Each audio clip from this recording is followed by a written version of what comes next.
Video class of nucleus. So, we last class chapter living world. Characteristic features of living beings. Characteristic feature growth, reproduction, metabolism, cellular organization, and consciousness. Growth and reproduction are defining properties. Non-living beings growth like mountains, sun mounts, boulders also exhibit growth by accumulating materials on their surface. Similarly, reproduction is also not a defining property of living beings because some of the living organisms like mules, worker honeybee, infertile human couples, etc. could reproduce or reproduce reproduction defining properties. So, the property metabolism. Metabolism.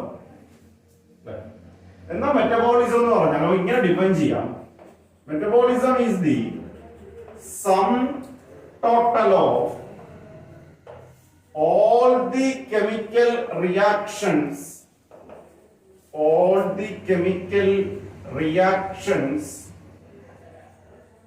takes place in a living body.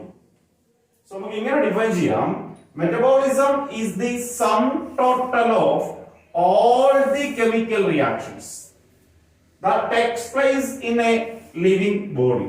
ഒരു ജീവിയുടെ ശരീരത്തിനകത്ത് നടക്കുന്ന എല്ലാ chemical റിയാക്ഷൻസിന്റെയും കൂടെ ആകെ തുകയ്ക്ക് പറയുന്നവരാണ് metabolism. Sum total ആകെ തുക. ഒരു ജീവിയുടെ ശരീരത്തിനകത്ത് എന്തൊക്കെ കെമിക്കൽ റിയാക്ഷൻസ് നടക്കുന്നോ അതിന്റെ ആകെ തുകയ്ക്ക് പറയുന്നവരാണ് മെറ്റബോളിസം. ഫോർ എക്സാമ്പിൾ നമ്മൾ എന്റെ ബോഡിക്കകത്ത് എന്തൊക്കെ കെമിക്കൽ റിയാക്ഷൻസ് നടക്കുന്നോ അതിനെ എല്ലാത്തിനെയും കൂടെ ചേർത്ത് പറയുന്നവരാണ് മെറ്റബോളിസം. മലയാളത്തിൽ ഉപാപചയ പ്രവർത്തനങ്ങൾ എന്ന് പറയും. സോ ഒരു കെമിക്കൽ റിയാക്ഷൻ എന്ന് പറഞ്ഞാൽ അതിന്റെ അർത്ഥം സബ്സ്ട്രേറ്റ് പ്രോഡക്ട്സ് ആയി മാറുക. നമുക്ക് സിമ്പിൾ ആയിട്ട് പറയാം. അഭികാരകങ്ങൾ ഉൽപ്പന്നങ്ങളായി മാറുക. Reactants are transformed into products. That is the chemical reaction. So ഒരു കെമിക്കൽ റിയാക്ഷൻ രണ്ട് തരത്തിൽ നമുക്ക് പറയാം. സിന്തസൈസിങ് കെമിക്കൽ റിയാക്ഷൻസും ഉണ്ട്. Synthesizing chemical reactions and breakdown chemical reactions. Okay? Chemical reaction രണ്ട് തരത്തിലാവാം. ഒന്നുകിൽ രണ്ടോ അതിലധികമോ ചെറിയ വസ്തുക്കൾ ചേർത്ത് ഒരു വലിയ വസ്തു നിർമ്മിക്കപ്പെടാം, സിന്തസൈസിങ്. അല്ലെങ്കിൽ ഒരു വലിയ വസ്തു ബ്രേക്ക് ഡൗൺ ചെയ്ത് ഒന്നോ അതിലധികമോ ചെറിയ വസ്തുക്കളായി ചെറിയ മോളിക്യൂൾസ് ആയി മാറാം, അത് ബ്രേക്ക് ഡൗൺ. അല്ലെ? Chemical reactions are of two types: synthesizing chemical reactions and breakdown chemical reactions. Synthesizing chemical reactions are called anabolism. Synthesizing chemical reactions nu parayuna perana anabolism. Breakdown chemical reactions nu parayuna perana catabolism.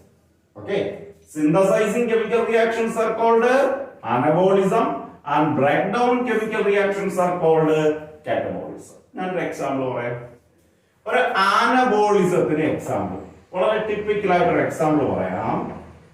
That is photosynthesis, പ്രകാശ സംശ്ലേഷണം. നമുക്കറിയാം പ്ലാന്റ്സിന്റെ ലീവ്സിൽ വെച്ച് ക്ലോറോഫിലിന്റെയും സൺലൈറ്റിന്റെയും ഒക്കെ സഹായത്താൽ carbon ഡൈ ഓക്സൈഡും വാട്ടറും ചേർന്ന് starch നിർമ്മിക്കപ്പെടുന്ന പ്രക്രിയയാണ് ഫോട്ടോസിന്തസിസ്. കാർബൺ ഡൈ ഓക്സൈഡും വാട്ടറാണ് ചെറിയ മോളിക്യൂൾ. കാർബൺ ഡൈ ഓക്സൈഡും വാട്ടറിനോട് ചേർന്ന് ഗ്ലൂക്കോസ് അല്ലെങ്കിൽ സ്റ്റാർച്ച് നിർമ്മിക്കപ്പെടുന്ന പ്രക്രിയ പറയുന്നവരാണ് ഫോട്ടോസിന്തസിസ്. അപ്പൊ അതിൽ നിർമ്മാണ പ്രക്രിയയിൽ രണ്ടാമതിലധികമോ ചെറിയ സാധനങ്ങൾ ചേർന്നിട്ട് ഒരു വലിയ വസ്തു നിർമ്മിക്കപ്പെട്ട പ്രക്രിയയില്. സോ ഫോട്ടോസിന്തസിസ് എന്തൊരു എക്സാമ്പിൾ ആയിട്ട് പറയാം? അനബോളിസം. ഓക്കെ, വേറെ എക്സാമ്പിൾ പറയാം. Protein synthesis. Protein synthesis, protein നിർമ്മാണം. നമ്മുടെ ശരീരത്തിനകത്ത്, നമ്മുടെ സെല്ലുകൾക്കകത്ത് അമിനോ ആസിഡുകൾ കൂടിച്ചേർന്ന് പ്രോട്ടീൻ നിർമ്മിക്കപ്പെടുന്ന പ്രക്രിയ. ചെറിയ ചെറിയ കുറെ അമിനോ ആസിഡുകൾ ചേർന്ന് പ്രോട്ടീൻ നിർമ്മിക്കപ്പെടുന്ന പ്രക്രിയ അനബോളിസമാണ്. ഞാനൊരു കാറ്റബോളിസത്തിന് എക്സാമ്പിൾ പറയാം. Break down chemical reaction example, that is respiration. Catabolism example respiration. നിങ്ങൾ എല്ലാവരും ഞെട്ടിയിരിക്കുക, എങ്ങനെയാണ് റെസ്പിറേഷൻ കാറ്റബോളിസം ആവുന്നത്? റെസ്പിറേഷൻ എന്ന് പറഞ്ഞാൽ ഓക്സിജൻ എടുത്തിട്ട് കാർബൺ ഡൈ ഓക്സൈഡ് പുറന്തള്ളുന്ന പ്രക്രിയയല്ലേ? അല്ല, അത് റെസ്പിറേഷന്റെ ഒരു ഭാഗമാണ്. ഓക്കെ, ഓക്സിജനെ നമ്മൾ എടുത്തിട്ട് അറ്റ്മോസ്ഫിയറിക് ഓക്സിജനെ ലങ്സിലേക്ക് എടുത്തിട്ട് ലങ്സിൽ ഇരിക്കുന്ന കാർബൺ ഡൈ ഓക്സൈഡിനെ അറ്റ്മോസ്ഫിയറിക് എയറിലേക്ക് റിലീസ് ചെയ്യുന്ന process it is a part of respiration and it is called as breathing. അത് നമ്മൾ ബ്രീത്തിങ് എന്നാ പറയുന്നത് കേട്ടോ. നമ്മൾ എന്തിനാ ഓക്സിജൻ എടുക്കുന്നത്? ഈ നമ്മൾ വലിച്ചെടുക്കുന്ന ഓക്സിജനെ സെൽസിൽ കൊണ്ടുപോയിട്ട് സെൽസിലിരിക്കുന്ന ഗ്ലൂക്കോസ് പോലുള്ള ന്യൂട്രിയൻസിനെ ബ്രേക്ക് ഡൗൺ ചെയ്ത് എനർജി ഉണ്ടാക്കുന്ന പ്രക്രിയക്ക് പറയുന്ന പേരാണ് respiration. Actually respiration takes place in cells. Cellular respiration എന്നൊക്കെ പറയുന്നത്. സെൽസിനകത്തിരിക്കുന്ന ന്യൂട്രിയൻസിനെ ഗ്ലൂക്കോസ് പോലുള്ള ന്യൂട്രിയൻസിനെ ഓക്സിജന്റെ സഹായത്താൽ ബ്രേക്ക് ഡൗൺ ചെയ്ത് എനർജി ഉണ്ടാക്കും. അപ്പൊ അവിടെ ബ്രേക്ക് ഡൗൺ ചെയ്യപ്പെടുമ്പോൾ ഗ്ലൂക്കോസിനെ ബ്രേക്ക് ഡൗൺ ചെയ്യുമ്പോൾ അവിടെ കാർബൺ ഡൈ ഓക്സൈഡ് വാട്ടർ ഉണ്ടാവും. ആക്ച്വലി ഫോട്ടോസിന്തസിന്റെ നേരെ opposite process respiration. Photosynthesis carbon ഡൈ ഓക്സൈഡും വാട്ടറും ചേർന്ന് സ്റ്റാർച്ച് നിർമ്മിക്കപ്പെടുന്നു, ഗ്ലൂക്കോസ് നിർമ്മിക്കപ്പെടുമ്പോൾ റെസ്പിറേഷനിൽ സെൽസിനകത്ത് വെച്ച് ഗ്ലൂക്കോസിനെ ബ്രേക്ക് ഡൗൺ ചെയ്ത് കാർബൺ ഡൈ ഓക്സൈഡും വാട്ടറും ഉണ്ടാകും. അപ്പോൾ അവിടെ എനർജി റിലീസ് ചെയ്യും. ആ എനർജിയാണ് നമ്മൾ നമ്മുടെ ശാരീരിക പ്രവർത്തനങ്ങൾക്ക് വേണ്ടി വിനിയോഗിക്കുന്നത്. സോ നമുക്ക് പറയാം റെസ്പിറേഷൻ എന്താണ്? കാറ്റബോളിസം ബ്രേക്ക് ഡൗൺ ചെയ്യുന്നു, സെൽസിനകത്തിരിക്കുന്ന ഗ്ലൂക്കോസിനെ ബ്രേക്ക് ഡൗൺ ചെയ്ത് രണ്ട് കോമ്പൗണ്ട് ആയിട്ടുള്ള രണ്ട് സിമ്പിൾ കോമ്പൗണ്ട്സ് ആയിട്ടുള്ള കാർബൺ ഡൈ ഓക്സൈഡും വാട്ടറുമാക്കി മാറ്റും. So clear? So metabolism is of two types, anabolism and catabolism. Anabolism means synthesizing chemical reactions, catabolism means breakdown reactions. So example clear ആയല്ലോ. ഇനി ഒരു പ്രോപ്പർട്ടി ഒരു സെന്റൻസ് ഉപയോഗിക്കാൻ പോവുകയാണ്. നമ്മുടെ ഗ്രോത്തിലും റീപ്രൊഡക്ഷനും പറയാത്ത ഒരു പ്രോപ്പർട്ടി, ഒരു സ്റ്റേറ്റ്മെന്റ് ഉപയോഗിക്കുക. Metabolism is a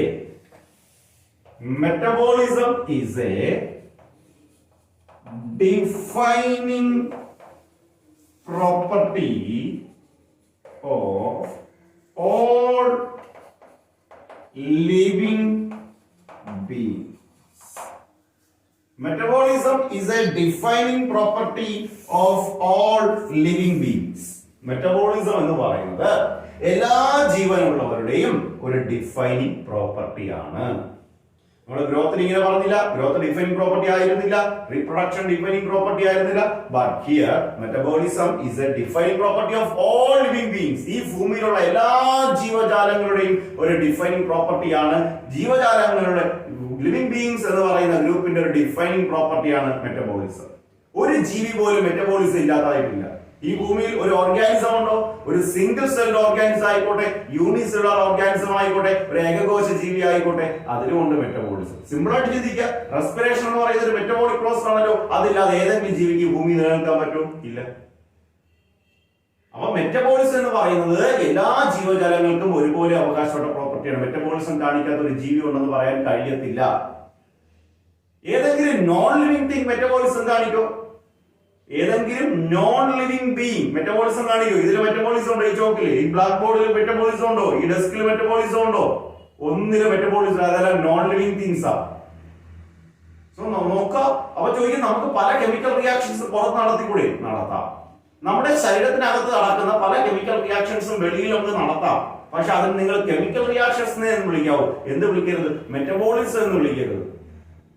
ഓക്കെ, നമ്മുടെ ശരീരത്തിനകത്ത് നടക്കുന്ന പല കെമിക്കൽ റിയാക്ഷൻസ്, ഇപ്പൊ എക്സാമ്പിൾ നമ്മൾ കഴിക്കുന്ന ആഹാരം, സ്റ്റാർച്ച്, നമ്മുടെ ബക്കൽ ക്യാവിറ്റിയിൽ ഒരു എൻസൈം ഉണ്ട്, സലൈവറി അമിലേസ്, അത് ഉപയോഗിച്ച് ബ്രേക്ക് ഡൗൺ ചെയ്ത് മാൾട്ടോസ് എന്ന് പറയുന്ന ചെറിയ കോമ്പൗണ്ട് ആക്കും. നമ്മുടെ ബക്കൽ ക്യാവിറ്റി നടക്കുന്ന പ്രക്രിയയാണ്. ഇതേ പ്രവർത്തനം നമുക്ക് പുറത്ത് ഒരു ടെസ്റ്റ് ട്യൂബിനകത്ത് നടത്താം.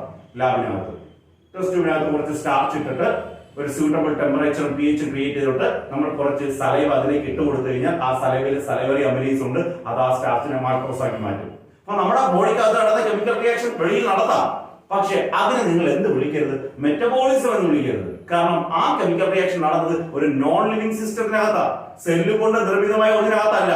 നമ്മൾ കറക്റ്റ് ആയിട്ട് ഡിഫൈൻ ചെയ്തിട്ടുണ്ട്. Metabolism is the sum total of all the chemical reaction that takes place in A living body. ഒരു ലിവിംഗ് ബോഡി, ഒരു ജീവിയുടെ ശരീരത്തിനകത്ത്, ഒരു ജീവനുള്ള വസ്തുവിന്റെ അകത്ത് സെല്ല് കൊണ്ട് നിർമ്മിതമായ, ജീവൻ എന്ന് പറഞ്ഞാൽ ജീവി എന്ന് പറഞ്ഞാൽ സെല്ലുകൾ കൊണ്ട് നിർമ്മിതമാവുക അല്ലെ. അപ്പൊ സെല്ലുകൾ കൊണ്ട് നിർമ്മിതമായിരിക്കുന്ന ഒരു ഓർഗാനിസത്തിന്റെ അകത്ത് നടക്കുന്ന കെമിക്കൽ റിയാക്ഷൻസിനെ നമുക്ക് എന്തെന്ന് വിളിക്കാൻ പറ്റുള്ളൂ? മെറ്റബോളിസം. മറ്റത് ടെസ്റ്റ് ട്യൂബ് എന്ന് പറയുന്നത് ഒരു നോൺ ലിവിംഗ് ഒബ്ജക്റ്റ് ആണ്. സോ അത് നടക്കുന്നത് purely chemical reaction, not called as metabolism. So we can say that metabolism is a defining property of all living beings. So I think it is very clear to all of you. So metabolism, one of the most important defining property of all living beings. Okay. Characteristic ഫീച്ചറോട് പോകുന്നു. അടുത്ത characteristic feature ഇങ്ങനെയാണ്: cellular organisation. Already ഇപ്പൊ നമ്മൾ മെറ്റബോളിസത്തിൽ പറഞ്ഞു നിർത്തിയത് തന്നെ ഒരു പ്രോപ്പർട്ടി സെപ്പറേറ്റ് ആക്കി എടുക്കുന്നേ ഉള്ളൂ. സെല്ലുലാർ ഓർഗനൈസേഷൻ, ഓർഗനൈസ് ചെയ്യുക, സംഘടിപ്പിക്കുക. സെല്ലുലാർ, സെൽസ് കൊണ്ട് സംഘടിപ്പിക്കുക എന്ന് പറഞ്ഞാൽ നമ്മുടെ എല്ലാവരുടെയും ബോഡി നിർമ്മിച്ചിരിക്കുന്നത് എന്തുകൊണ്ടാണ്? സെൽസ് അല്ലെ, കോശങ്ങൾ. Cells are the fundamental units of life എന്ന് പറയും. ജീവന്റെ അടിസ്ഥാന യൂണിറ്റുകളാണ് എന്ത്? സെൽസ്. സെല്ലില്ലാതെ ഒരു ജീവി ഉണ്ടോ? ഇല്ല. സെല്ലില്ലാതെ ഒരു ജീവി ഉണ്ടാവത്തില്ലല്ലോ. ഈ ഭൂമിയിൽ ഏതൊരു ഓർഗാനിസം എന്ന് പറഞ്ഞാൽ ബോഡി നിർമ്മിച്ചിരിക്കുന്ന സെൽസ് കൊണ്ടാണ്. സെല്ലിൽ എന്ന് പറഞ്ഞാൽ അതിന്റെ നോൺ ലിവിംഗ് തിങ് ആണ്. So cells are the fundamental units of life. ജീവന്റെ അടിസ്ഥാന യൂണിറ്റുകൾ എന്ന് പറയുന്നത് സെൽസ് ആണ്. ഈ ഭൂമിയിലുള്ള ഏതൊരു organism, all living organisms are made up of cells. All living organisms are made up of cells. ഈ ഭൂമിയിലുള്ള എല്ലാ ജീവജാലങ്ങളുടെയും ബോഡി നിർമ്മിച്ചിരിക്കുന്നത് എന്തുകൊണ്ടാണ്? സെൽസ് കൊണ്ടാണ്. അപ്പൊ എനിക്ക് ഇങ്ങനെ പറയാം, മെറ്റബോളിസത്തിൽ പറഞ്ഞതുപോലെ പറയാം, cellular organisation is A defining property. നാലാമത്തെ പ്രോപ്പർട്ടിയാണ് കേട്ടോ, defining property of living beings. Cellular organization is a defining property of living beings. Living beings ന്റെ ഒരു defining property ആണ് cellular organization. Actually നമ്മൾ തൊട്ട് മുന്നേ പഠിച്ച പ്രോപ്പർട്ടി മെറ്റബോളിസം ഉണ്ടല്ലോ, അത് cellular organization നമ്മുടെ ഒരു defining property ആയതുകൊണ്ടാണ് മെറ്റബോളിസം ഒരു defining property ആയത്. മെറ്റബോളിസത്തിനെ ഡിഫൈൻ ചെയ്ത് chemical reaction takes place inside A living cell. Living cell means സെല്ലുകൾ കൊണ്ട് നിർമ്മിതമായിരിക്കുന്നത്. അപ്പൊ സെല്ലുകൾ കൊണ്ട് നിർമ്മിതമായിരിക്കുന്നത് ജീവജാലങ്ങളുടെ ഒരു ഡിഫൈനിങ് പ്രോപ്പർട്ടി ആയതുകൊണ്ടാണ് മെറ്റബോളിസം എന്തായത്? ഒരു ഡിഫൈനിങ് പ്രോപ്പർട്ടി ആയത്. ഞാൻ രണ്ട് യൂണിറ്റ് ആക്കി മാറ്റി പറഞ്ഞേ ഉള്ളൂ, രണ്ട് പ്രോപ്പർട്ടി ആക്കി എടുത്തേ ഉള്ളൂ. നമ്മൾ പഠിച്ച മെറ്റബോളിസവും സെല്ലുലാർ ഓർഗനൈസേഷനും എന്താണ്? ജീവജാലങ്ങളുടെ ഡിഫൈനിങ് പ്രോപ്പർട്ടി ആണ്. ഓക്കെ, ഞാൻ ലാസ്റ്റ് പ്രോപ്പർട്ടിയിലോട്ട് പോവുകയാണ്. വളരെ ഡീറ്റെയിൽ ആയിട്ട് നമുക്ക് ഇതൊന്നും ഡിസ്കസ് ചെയ്യാനില്ല. ലാസ്റ്റ് പ്രോപ്പർട്ടി ഇങ്ങനെയാണ്: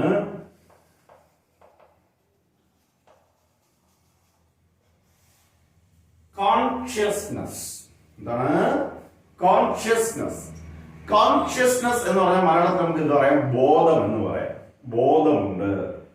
സോ നിങ്ങൾ കോൺഷ്യസ് ആണോ എന്ന് ചോദിച്ചാൽ നിങ്ങൾ എന്തുകൊണ്ടാണ് ഉദ്ദേശിക്കുന്നത്?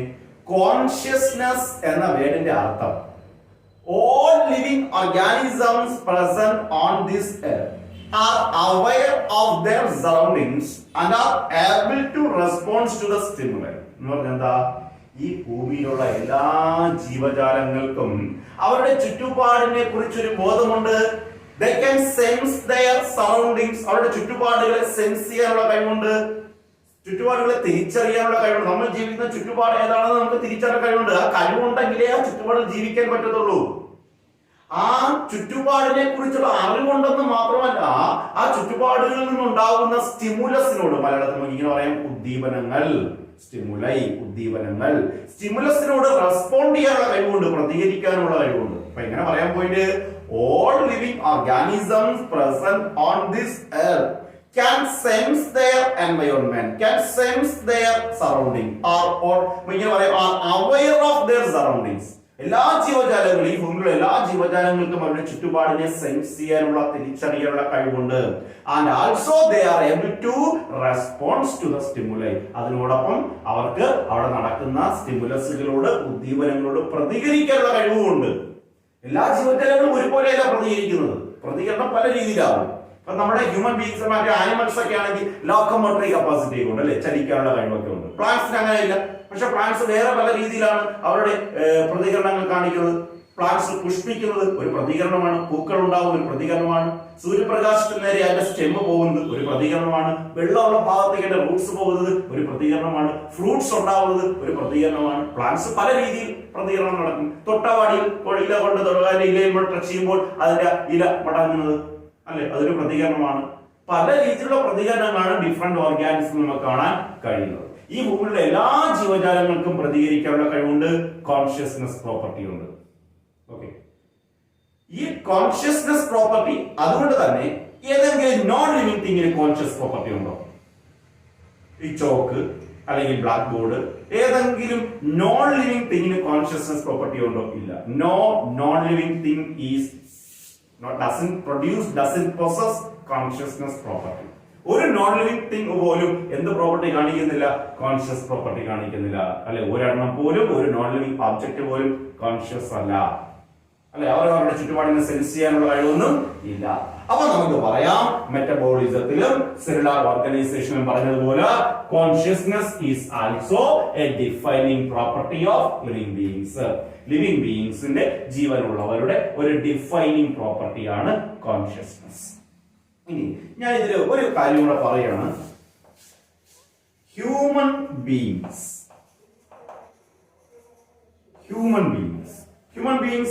കോൺഷ്യസ്നെസ് ആണല്ലോ, നമുക്ക് കോൺഷ്യസ് ഉണ്ടല്ലോ.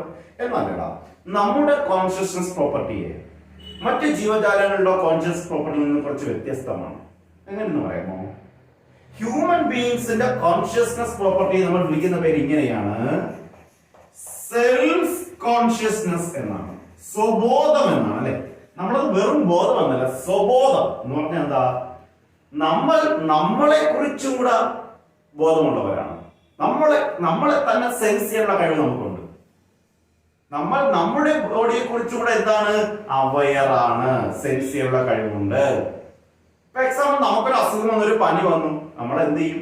ഇപ്പൊ ഈ കൊറോണ കാലത്തൊക്കെ അതുപോലെ സിംറ്റംസ് ഒക്കെ പ്രത്യക്ഷപ്പെട്ട് കഴിഞ്ഞാൽ നേരെ നമ്മൾ എവിടെ പോവും? ഹോസ്പിറ്റലിൽ പോവും. പേടികൊണ്ടാണ് പോണത്. രോഗം ട്രീറ്റ് ചെയ്യണം. നമ്മുടെ ലൈഫ് വളരെ വാല്യൂബിൾ ആണ്. നമ്മളെ ഡിപ്പെൻഡ് ചെയ്ത് ധാരാളം ആൾക്കാരുണ്ട്. നമുക്കിവിടെ ധാരാളം കാര്യങ്ങൾ ചെയ്തു തീർക്കാനുണ്ട് എന്നൊക്കെ ഒരു ബോധം, നമ്മുടെ ലൈഫിനെ കുറിച്ച്, നമ്മുടെ ലൈഫിന്റെ വാല്യൂ നമ്മൾ എന്ത് ചെയ്യുന്നു? തിരിച്ചറിയുന്നു. അപ്പൊ നമ്മളെ കുറിച്ചും കൂടെ ഒരു ബോധമുണ്ട്. അതാണ് സെൽഫ് കോൺഷ്യസ്നെസ്. മറ്റു ജീവജാലങ്ങൾക്ക് അതുണ്ടോ? ഫോർ എക്സാമ്പിൾ, മറ്റു ആനിമൽസിന് വേണ്ടി നമ്മൾ വെറ്റിനറി ഹോസ്പിറ്റൽ ഉണ്ടാക്കി വെച്ചിട്ടുണ്ട്, മൃഗാശുപത്രികളുണ്ട്. ഒരു പട്ടിക്ക് ഒരു പനി വന്നു, നേരെ അത് മൃഗാശുപത്രി ചെന്ന് കയറണം, എനിക്ക് പനി എന്ന് പറഞ്ഞു ഇല്ല. അവർക്ക് കോൺഷ്യസ് ആണ്. അവർക്ക് രാവിലെ എഴുന്നേൽക്കണം, ഉറങ്ങണം, ഇര പിടിക്കണം, ആഹാരം കഴിക്കണം, മറ്റു പ്രവർത്തനങ്ങൾ ചെയ്യണം എന്നൊക്കെ അറിയാം. പക്ഷെ അവർ സ്വന്തം ബോഡിയെ കുറിച്ച് എന്തല്ല? കോൺഷ്യസ് അല്ല, അല്ലെ? അപ്പൊ അവർക്ക് കോൺഷ്യസ്നെസ് പ്രോപ്പർട്ടി ഉണ്ടെന്നേ പറയാൻ പറ്റുള്ളൂ, സെൽഫ് കോൺഷ്യസ്നെസ് പ്രോപ്പർട്ടി ഇല്ല. സെൽഫ് കോൺഷ്യസ്നെസ് പ്രോപ്പർട്ടി ഉള്ള ഒരേ ഒരു ജീവജാലം, ഈ ഭൂമിയിലുള്ള ഒരേ ഒരു ജീവജാലമാണ് human beings. Human being is the only one organism to have self consciousness. Self consciousness ഉള്ള ഒരേ ഒരു ജീവജാലം ഈ ഭൂമിയിൽ ആരാണ്? Human beings. അതുകൊണ്ടാണ് ഈ എർത്തിലെ, ഈ ലിവിംഗ് സിസ്റ്റത്തിലെ, പ്രപഞ്ചത്തിലെ ഏറ്റവും ഡോമിനന്റ് ലൈഫ് എന്ന് പറയുന്നത് ആരാണ്? Human beings, because of the property self consciousness. ഇനി അപ്പൊ നിങ്ങൾ എല്ലാവരും കോൺഷ്യസ് ആണോ എന്ന് ചോദിക്കുമ്പോൾ നിങ്ങൾ പറയും, ഒരു എക്സാമ്പിൾ പറയും, കോമയിൽ കിടക്കുന്ന ഒരാൾ, ഇപ്പൊ ഹോസ്പിറ്റലിൽ ഒരു ഇഞ്ചുറി ഒക്കെ പറ്റി, ഒരു ട്രോമ പറ്റി, ഒരു ആക്സിഡന്റ് പറ്റി, കോമ സ്റ്റേജിലായി, ബ്രെയിൻ ഡെത്ത് സംഭവിച്ചു, കോമ സ്റ്റേജിലായി. അവർ ചോദിക്കും, അവർക്ക് കോൺഷ്യസ്നെസ് പ്രോപ്പർട്ടി ഉണ്ടോ? അപ്പൊ എന്റെ ആൻസർ ഇല്ല, അവർ കോൺഷ്യസ് അല്ല. ഓക്കെ, അവർ കോൺഷ്യസ് അല്ല. അപ്പൊ നമുക്ക് ഈ പ്രോപ്പർട്ടി ഒരു ഡിഫൈനിങ് പ്രോപ്പർട്ടി ആണെന്ന് പറയുന്നത് എങ്ങനെ എന്ന് പറഞ്ഞാൽ, കോമയിൽ കിടക്കുന്ന, ഹോസ്പിറ്റലിൽ കോമയിൽ കിടക്കുന്ന ഒരു വ്യക്തി, അല്ലെങ്കിൽ അവർ മറ്റു മെഷീനുകളുടെ സഹായത്താൽ, വെന്റിലേറ്റർ, മറ്റു മെഷീനുകളുടെ സഹായത്താലാണ് അവർ പ്രവർത്തിക്കുന്നത്, അവരുടെ ജീവൻ നിലനിൽക്കുന്നത്, അല്ലെ? മറ്റു മെഷീനുകളുടെ സഹായത്താലാണ് അവരുടെ ജീവൻ നിലനിൽക്കുന്നത്. ആ കോമയിൽ കിടക്കുന്ന ഒരു വ്യക്തിയെ, മറ്റ് മെഷീനുകളുടെ സഹായത്താൽ ജീവൻ നിലനിൽക്കുന്ന ആ ഒരു വ്യക്തിയെ നമ്മൾ ഇങ്ങനെ പറയുന്നത്, അവർ ലിവിങ്ങും അല്ല, നോൺ ലിവിങ്ങും അല്ല. They are neither living nor non living. ഇങ്ങനെ പറയുന്നത്, ലിവിങ്ങും അല്ല, നോൺ ലിവിങ്ങും അല്ല. ഓക്കെ, അവര് ഡെത്ത് കംപ്ലീറ്റ് ആയിട്ട് ഡെത്ത് സംഭവിച്ചു എന്ന് പറയാൻ പറ്റത്തില്ല, കാരണം മെഷീനുകളുടെ സഹായത്താൽ ബോഡി പ്രവർത്തിക്കുന്നുണ്ട്. പക്ഷെ ആ മെഷീനുകൾ അവരെ ബോഡിയിൽ നിന്നുള്ള സെപ്പറേറ്റ് ചെയ്ത് കഴിഞ്ഞാൽ അവർ ഡെത്തിലേക്ക് പോവുകയാണ്. മെഷീനുകളുടെ സഹായത്തിലാണ് അവരുടെ ബോഡി പ്രവർത്തിച്ചുകൊണ്ടിരിക്കുന്നത്. അപ്പൊ അങ്ങനെയുള്ള ഓർഗാനിസം, കോമയിൽ കിടക്കുന്ന ഒരു വ്യക്തി കോൺഷ്യസ് ആണോ എന്ന് ചോദിച്ചാൽ, പക്ഷെ അവരെ നമ്മൾ പറയുന്നത് ലിവിങ്ങും അല്ല, നോൺ ലിവിങ്ങും അല്ലാത്ത ഒരു ഗ്രൂപ്പിലാണ് നമ്മൾ പറയുന്നത്. അപ്പൊ ആ എക്സെപ്ഷൻ മാറ്റി വെച്ചുകൊണ്ടാണ് നമ്മൾ പറയുന്നത് consciousness is A defining property of all living beings. അപ്പൊ നമ്മൾ ഇന്നത്തെ ക്ലാസ്സിൽ ഡിസ്കസ് ചെയ്തത് 3 ഡിഫൈനിങ് പ്രോപ്പർട്ടീസ് ആണ്: metabolism, cellular organisation, consciousness. 3 defining property ആയിരുന്നു. എനിവേ, ഒരിക്കൽ കൂടി, ജീവജാലങ്ങളുടെ ക്യാരക്ടറിസ്റ്റിക് ഫീച്ചേഴ്സ് 5 എണ്ണം, അല്ലെ? Growth, reproduction, metabolism, cellular organization, consciousness. ഇതിലെ ആദ്യത്തെ രണ്ട് പ്രോപ്പർട്ടീസ് ലാസ്റ്റ് ക്ലാസ് നമ്മൾ ഡിസ്കസ് ചെയ്ത ഗ്രോത്ത്, റിപ്രൊഡക്ഷൻ ഡിഫൈനിങ് പ്രോപ്പർട്ടീസ് അല്ല. And the defining properties of living beings R metabolism, cellular organisation and consciousness. Okay, ഇനി നമ്മൾ അടുത്തൊരു ടോപ്പിക്കിലോട്ട് പോകുന്നു. ചാപ്റ്ററിന്റെ അടുത്തൊരു ടോപ്പിക്കിലോട്ടാണ് നമ്മൾ മൂവ് ചെയ്യുന്നത്.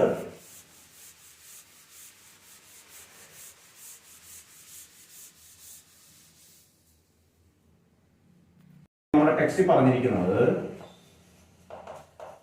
ബയോഡൈവേഴ്സിറ്റി എന്നാണ്. ബയോഡൈവേഴ്സിറ്റി മലയാളത്തിൽ ഇങ്ങനെ പറയുന്നത് ജൈവ വൈവിധ്യം. നോക്കിയേ, ബയോ ജീവജാലങ്ങൾ, diversity differences, the differences present in living organism. ജീവജാലങ്ങളിലുള്ള വൈവിധ്യം. ജീവജാലങ്ങളിൽ എന്തിനുള്ള വൈവിധ്യം? The differences in number and types of organisms present on the earth. ഈ ഭൂമിയിലുള്ള ജീവജാലങ്ങളുടെ നമ്പറിലും ടൈപ്സിലുമുള്ള difference. Number and type. Number and types of organism present on earth. ഈ ഭൂമിയിലുള്ള എല്ലാ ജീവജാലങ്ങളുടെ നമ്പർ ഒരുപോലെയാണോ? ആണോ? അല്ല, ഡിഫറന്റ് ആണ്. ഫോർ എക്സാമ്പിൾ, ഈ ഭൂമിയിലുള്ള ഹ്യൂമൻ ബീയിങ്സിന്റെ അതേ എണ്ണമാണോ? ഹ്യൂമൻ പോപ്പുലേഷന്റെ അതേ എണ്ണമാണോ ലയന്റെ പോപ്പുലേഷൻ? ലയന്റെ അതേ പോപ്പുലേഷൻ ആണോ ടൈഗറിനുള്ളത്?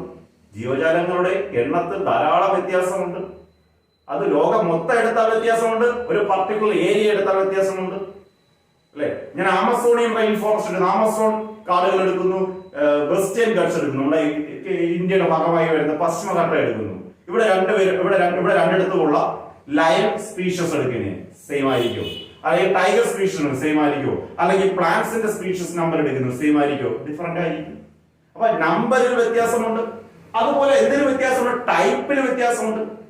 ഒരു ഓർഗാനിസത്തിൽ തന്നെ ഡിഫറെന്റ് ഗ്രൂപ്പ്സ് കാണാൻ കഴിയും, അല്ലെ? ഇപ്പൊ ലയണിൽ തന്നെ ഡിഫറെന്റ് ഗ്രൂപ്പ്സ് ഉണ്ട്, വേരിയേഷൻസ് ഉണ്ടാവും. ടൈഗറിൽ തന്നെ ഡിഫറെന്റ് ഓർഗാനിസംസ് ഉണ്ടാവും, അല്ലെ? അപ്പൊ ഓരോന്നിലും അതിന്റെ നമ്പറിലായാലും ടൈപ്പിലായാലും നമുക്ക് എന്ത് കാണാൻ പറ്റും? ഡിഫറൻസ് കാണാൻ പറ്റും. ഫോർ എക്സാമ്പിൾ, റൈസ് എന്ന് പറയുന്ന ഒരു പ്ലാന്റ്, റൈസ സറ്റൈവ. ഈ റൈസ് എന്ന് പറയുന്നത് ഏകദേശം 50,000 വെറൈറ്റീസ് ഓഫ് റൈസ് ഉണ്ടെന്നാ പറയുന്നത്. നമ്മുടെ ഇന്ത്യയിൽ മാത്രമായിട്ട് 50,000 വെറൈറ്റീസ് ഓഫ് റൈസ് ഉണ്ട്. അപ്പൊ ഒന്നിൽ തന്നെ ഡിഫറെന്റ് ഗ്രൂപ്പുകൾ നമുക്ക് ഡിഫറെന്റ് ആയിട്ടുള്ള സബ്സ്പീഷീസുകളെ നമുക്ക് കാണാൻ കഴിയും. അപ്പൊ ഈ ഭൂമിയിലുള്ള ജീവജാലങ്ങളുടെ നമ്പറിലായാലും അവരുടെ ടൈപ്പിലായാലും ധാരാളം ഡിഫറൻസുകൾ, വ്യത്യാസങ്ങൾ നമുക്ക് കാണാൻ കഴിയും. ഈ വ്യത്യാസങ്ങളെ മൊത്തത്തിൽ നമ്മൾ പറയുന്ന പേരാണ് ബയോഡൈവേഴ്സിറ്റി. പറയുന്നത് നമ്മുടെ ഭൂമി, നമ്മുടെ ടെക്സ്റ്റിലെ കണക്ക് പ്രകാരം നമ്മുടെ ഭൂമിയിൽ ഇതുവരെ കണ്ടെത്തിയിട്ടുള്ള സ്പീഷീസുകളുടെ എണ്ണം എന്ന് പറയുന്നത് 1.7 to 1.8 മില്യൺ ആണ്. The number of species that are described range between 1.7 to 1.8 million. 1 million എന്ന് പറഞ്ഞാൽ 10 ലക്ഷം കേട്ടോ. അപ്പൊ 1.7 മില്യൺ എന്ന് വെച്ചാൽ 17 ലക്ഷം. 17 ലക്ഷം മുതൽ 18 ലക്ഷം വരെ. 17 മുതൽ 18 ലക്ഷം വരെ. 1 മില്യൺ മീൻസ് 10 lakhs. അപ്പൊ 17 ലക്ഷം മുതൽ 18 ലക്ഷം വരെ സ്പീഷീസുകൾ ഭൂമിയിലൂടെ ഉണ്ട് എന്ന് പറഞ്ഞാൽ 18 ലക്ഷം സ്പീഷീസ് എന്നാണ് പറഞ്ഞത്. അല്ല ഹ്യൂമൻ ബീയിങ് 1, 2, 3, 4 അങ്ങനെയല്ല. ഹ്യൂമൻ ബീയിങ്സ് നമ്മളെല്ലാവരും ഒരൊറ്റ സ്പീഷീസ്. ലയൺ വേറൊരു സ്പീഷീസ്, ടൈഗർ വേറൊരു സ്പീഷീസ്. അങ്ങനെ എത്ര സ്പീഷീസുകൾ? 1.7 to 1.8 million species at present ഇതുവരെ കണ്ടെത്തിയിട്ടുണ്ട്. എന്നാൽ സയന്റിസ്റ്റ് വരെ പറയുന്നത് എന്താണെന്ന് അറിയുമോ? ഇതിന്റെ 3 or 4 ഇരട്ടി സ്പീഷീസുകൾ ഇവിടെ ഉണ്ട്. ഞാൻ പറഞ്ഞത് നമ്മുടെ ഭൂമിയിലുള്ള സ്പീഷീസുകളുടെ എണ്ണമല്ല, ഭൂമിയിൽ ഇതുവരെ കണ്ടെത്തിയിട്ടുള്ള സ്പീഷീസുകളുടെ എണ്ണം. ഇതിന്റെ എത്രയോ ഇരട്ടി, 3 or 4 ഇരട്ടി സ്പീഷീസുകൾ നമ്മുടെ ഭൂമിയിലുണ്ട്. ഇനി കണ്ടെത്താൻ വേണ്ടി ധാരാളം സ്പീഷീസ്, ഇതിന്റെ ഇരട്ടി സ്പീഷീസുകൾ ഇനി ഭൂമിയിൽ നമ്മൾ കണ്ടെത്താനായിട്ടുണ്ട്. പക്ഷെ നമ്മൾ കണ്ടെത്തിയിട്ടില്ല. അതിനെക്കുറിച്ചുള്ള പഠനങ്ങൾ നടന്നുകൊണ്ടിരിക്കുന്നതേ ഉള്ളൂ. Okay, so at present the number of species that are described, ഇതുവരെ നമ്മുടെ സയന്റിസ്റ്റുമാർ ഡിസ്ക്രൈബ് ചെയ്ത സ്പീഷീസുകളുടെ എണ്ണം 1.7 to 1.8 million.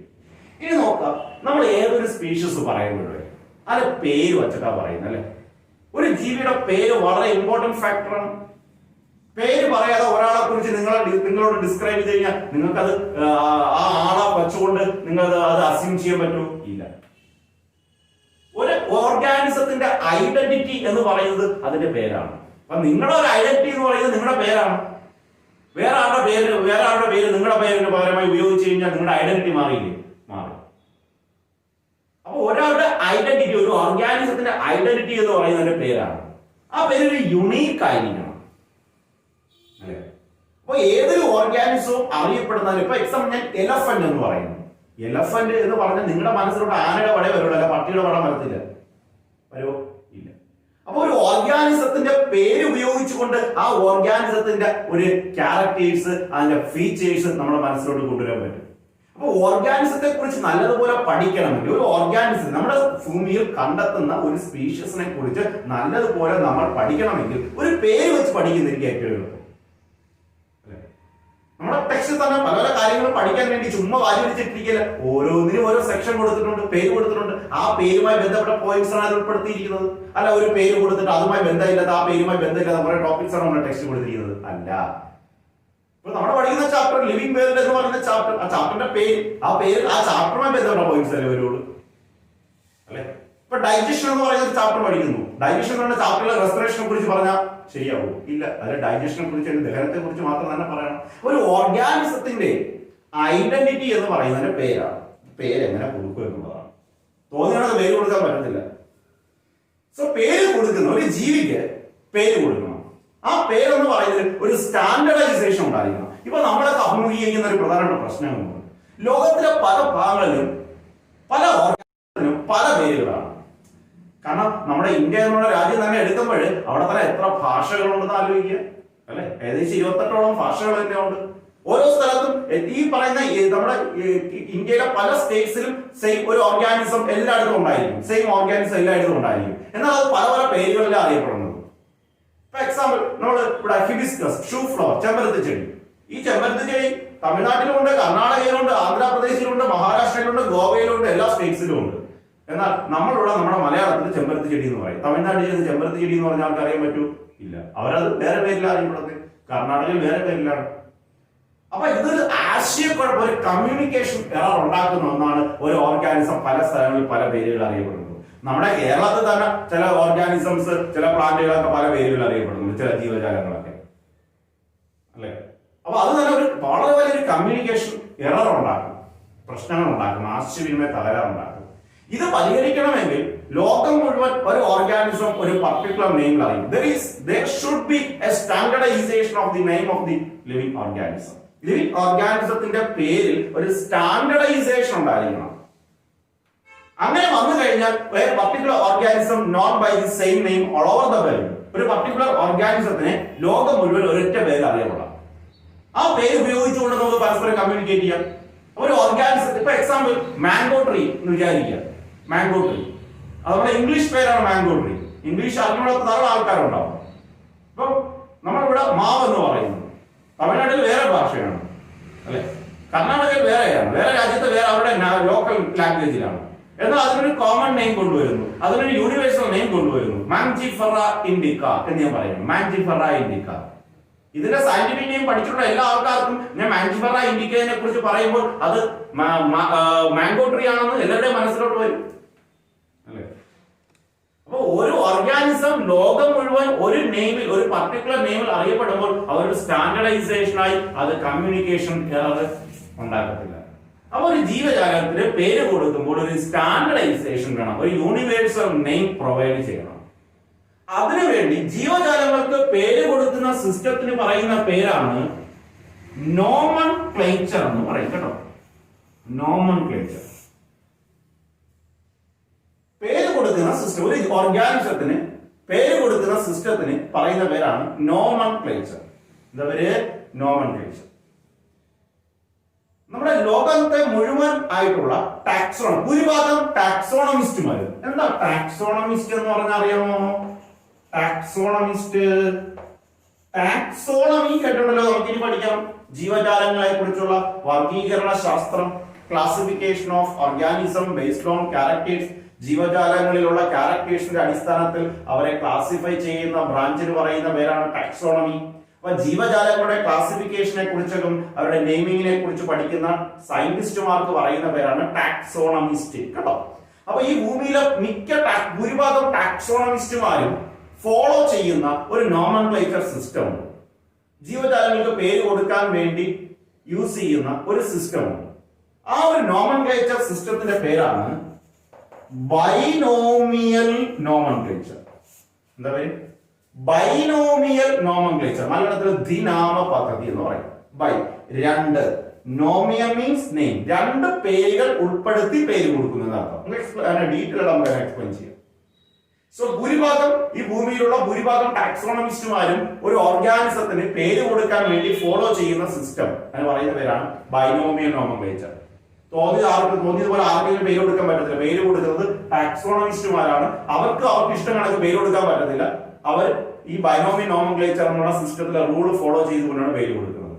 So most of the taxonomist follow the rules of binomial nomenclature for the naming of organisms. So binomial nomenclature. ഇത് ആദ്യമായി ഈ ഒരു system binomial nomenclature എന്ന് പറയുന്ന സിസ്റ്റം പ്രൊപ്പോസ് ചെയ്ത സയന്റിസ്റ്റ് ഉണ്ട്. സയന്റിസ്റ്റിന്റെ പേര് ഇങ്ങനെയാണ്, കരോളസ് ലിനേയസ്. കേട്ടോ നിങ്ങള്? Carolus Linnaeus. നമ്മൾ പലപ്പോഴും കോൾ ലിനേയസ് എന്നാണ് പറയുന്നത്, CARL. അദ്ദേഹത്തിന്റെ പൂർണ്ണമായ പേര് കരോളസ് എന്നാണ് കേട്ടോ. അദ്ദേഹത്തിന്റെ പുസ്തകത്തിന്റെ ഹെഡിങ്ങിൽ അദ്ദേഹത്തിന്റെ പേര് കോൾ എന്നാണ് കൊടുത്തിരിക്കുന്നത്. അതുകൊണ്ട് പലർക്കും അങ്ങനെ അറിയാം. പൂർണ്ണമായ പേര് ഇങ്ങനെയാണ്, കരോളസ് ലിനേയസ്. ഓക്കെ, ഇദ്ദേഹമാണ് ഫാദർ ഓഫ് ടാക്സോണമി എന്നൊക്കെ അറിയപ്പെടുന്നത്. വർഗീകരണ ശാസ്ത്രത്തിന്റെ പിതാവ്, ഫാദർ ഓഫ് ടാക്സോണമി ആണ് കോൾ ലിനേയസ്. അദ്ദേഹമാണ് ബൈനോമിയൽ നോമൻക്ലേച്ചർ എന്ന് പറയുന്ന ജീവജാലങ്ങൾക്ക് പേര് കൊടുക്കാൻ വേണ്ടിയുള്ള ഒരു സിസ്റ്റം പ്രപ്പോസ് ചെയ്തത് ആദ്യമായി. ഇതാണ് ഇന്നും കൂടുതൽ ടാക്സോണമിസ്റ്റുമാരും ഫോളോ ചെയ്യുന്നത്. സോ ജീവജാലങ്ങൾക്ക് പേര് കൊടുക്കുന്ന സിസ്റ്റമായ ബൈനോമിയൽ നോമൻക്ലേച്ചർ പ്രൊപ്പോസ് ചെയ്തെന്നേ പറഞ്ഞുള്ളൂ കേട്ടോ. അങ്ങനെ ഐഡിയ മുന്നോട്ട് വെച്ച സയന്റിസ്റ്റ് ആണ് കോൾ ലിനേയസ്. അതിലെ റൂൾസും റെഗുലേഷൻസും ഒക്കെ പിന്നെ കുറെ സയന്റിസ്റ്റുമാർ ചേർന്ന ഒരു സൊസൈറ്റിയാണ് അത് റൂൾസ് എല്ലാം ഡെവലപ്പ് ചെയ്തെടുത്തത്. ഒരു ജീവിക്ക് പേര് കൊടുക്കുമ്പോൾ ആ പേര് രണ്ട് പദം വേണം എന്ന് നിഷ്കർഷിച്ച സയന്റിസ്റ്റ് ആണ് കരോളസ് ലിനേയസ്. എന്നൊരു ഐഡിയ അദ്ദേഹം കൊണ്ടുവന്നു. പിന്നീട് ബാക്കിയുള്ള റൂൾസ് എല്ലാം, ബാക്കിയുള്ള മോഡിഫിക്കേഷൻസ് എല്ലാം മറ്റേ ടാക്സോണമിസ്റ്റുമാർ ചേർന്നാണ് കൊണ്ടുവന്നത്. എനിവേ ബൈനോമിയൽ നോമൻക്ലേച്ചർ പ്രൊപ്പോസ് ചെയ്താരെന്ന് ചോദിച്ചാൽ നമുക്ക് ആൻസർ പറയാം, Carolus Linnaeus or call Linnaeus. ഇനി ഓർഗാനിസം എന്ന് പറയുമ്പോൾ പ്രധാനമായിട്ട് നമുക്ക് രണ്ട് ഗ്രൂപ്പാ പറയുന്നത്, പ്ലാന്റ്സും ആനിമൽസും അല്ലെ. പ്ലാന്റ്സും ആനിമൽസും. പ്ലാന്റ്സിനായാലും ആനിമൽസിനായാലും പേര് കൊടുക്കുന്ന സിസ്റ്റം ഏത് ഉപയോഗിച്ചാൽ കോൾ ലിനേയസ് പ്രൊപ്പോസ് ചെയ്ത ബൈനോമിയൽ നോമൻക്ലേച്ചർ ഉപയോഗിച്ചാൽ. എന്നാൽ പ്ലാന്റ്സിന് പേര് കൊടുക്കുമ്പോൾ ആ ബൈനോമിയൽ നോമൻക്ലേച്ചറിൽ പ്ലാന്റ്സിന് പേര് കൊടുക്കാൻ വേണ്ടിയുള്ള കുറെ റൂൾസും റെഗുലേഷൻസ് ഒക്കെ തയ്യാറാക്കി വെച്ചിരിക്കുന്ന ടാക്സോണമിസ്റ്റുമാരുടെ ഒരു ഓർഗനൈസേഷൻ ഉണ്ട്. അതിന്റെ പേരാണ് ICBA. ഓക്കെ, പ്ലാന്റ്സിന് പേര് കൊടുക്കുന്ന ഓർഗനൈസേഷൻ ആണ് ICBA. അതിന് കുറെ റൂൾസ് റെഗുലേഷൻസ് ഉണ്ട്. അതിന്റെ അടിസ്ഥാനത്തിലാണ് പ്ലാന്റ്സിന് പേര് കൊടുക്കുന്നത്. ഇതിന്റെ ഫുൾ ഫോം ഇങ്ങനെയാണ്, പഠിക്കുക, വളരെ ഇമ്പോർട്ടന്റ്, ധാരാളം പരീക്ഷ വെച്ചിട്ടുണ്ട്. International code for botanical nomenclature. International code for botanical nomenclature. എന്നാൽ ആനിമൽസിന് പേര് കൊടുക്കാൻ വേണ്ടിയുള്ള ഓർഗനൈസേഷൻ ആണ് ICZN. അതിന്റെ ഫുൾ ഫോം ഇങ്ങനെയാണ്, international code for zoological nomenclature. Okay, so പ്ലാന്റ്സിന് വേണ്ടി പേര് കൊടുക്കുന്ന organisation. The names for plants are given by ICBN, International Code for Botanical Nomenclature. And the names for animals are given by ICZN, International Code for Zoological Nomenclature. Okay. പ്ലാന്റ്സിന്റെ ആനിമൽസിനെ മാത്രമേ പറഞ്ഞുള്ളൂ. അതുപോലെ വൈറസിന് പേര് കൊടുക്കുന്ന ഓർഗനൈസേഷൻ ഉണ്ട്, ICVN, international code for virological nomenclature. Okay, ഓരോന്നിനും ICCZ ഉണ്ട്, international code for cultivated plant nomenclature for cultivated plants. പല രീതിയിലുണ്ട്. നമുക്ക് ഇത് രണ്ടും മാത്രമേ നമ്മുടെ ടെക്സ്റ്റിൽ പറയുന്നുള്ളൂ. പ്ലാന്റ്സിന് പേര് കൊടുക്കുന്നത് ICBN, international code for botanical nomenclature. ആനിമൽസിന് പേര് കൊടുക്കുന്നത് ICZN, international code for zoological nomenclature. അല്ല ഏതെങ്കിലും ടാക്സോണമിസ്റ്റിന് തോന്നിയതുപോലെ ഏതെങ്കിലും പേര് കൊടുക്കാൻ പറ്റത്തില്ല. ഇതിലെ റൂൾസ് പാലിച്ചുകൊണ്ട് പ്ലാന്റ്സിന് പേര് കൊടുക്കണമെങ്കിൽ ICBN തയ്യാറാക്കി വെച്ചിരിക്കുന്ന റൂൾസ് പാലിക്കണം. ആനിമൽസിന് പേര് കൊടുക്കണമെങ്കിൽ ICZN തയ്യാറാക്കി വെച്ചിരിക്കുന്ന റൂൾസ് പാലിക്കണം. ഇത് രണ്ടും എന്തിന്റെ അടിസ്ഥാനത്തിലാണ്? കാർൽ ലിനേയസ് പ്രപ്പോസ് ചെയ്ത ബൈനോമിയൽ നോമൻക്ലേച്ചറിന്റെ അടിസ്ഥാനത്തിലാണ്. അപ്പൊ നമ്മൾ ഇനി പഠിക്കാൻ പോകുന്നത് റൂൾസ് ഓഫ് ബൈനോമിയൽ നോമൻക്ലേച്ചർ ആണ്. ബൈനോമിയൽ നോമൻക്ലേച്ചറിന്റെ റൂൾസ്, ഒരു ജീവിക്ക് പേര് കൊടുക്കുമ്പോൾ നമ്മൾ പാലിക്കേണ്ട റൂൾസുകൾ എന്തൊക്കെയാണ്? ഒരു ടാക്സോണമിസ്റ്റ് ഒരു ഓർഗാനിസത്തിന് പേര് കൊടുക്കുമ്പോൾ അത് പ്ലാന്റ്സ് ആയിക്കോട്ടെ ആനിമൽസ് ആയിക്കോട്ടെ അതിൽ എന്തൊക്കെ പൊതുവായിട്ട് എന്തൊക്കെ നിയമങ്ങൾ വേണം, എന്തിന്റെ അടിസ്ഥാനത്തിലാണ് പേരുകൾ കൊടുക്കേണ്ടത്. സോ അത് നമുക്ക് അടുത്ത ക്ലാസ്സിൽ എന്ത് ചെയ്യാം, ഡിസ്കസ് ചെയ്യാം. Okay, thank you.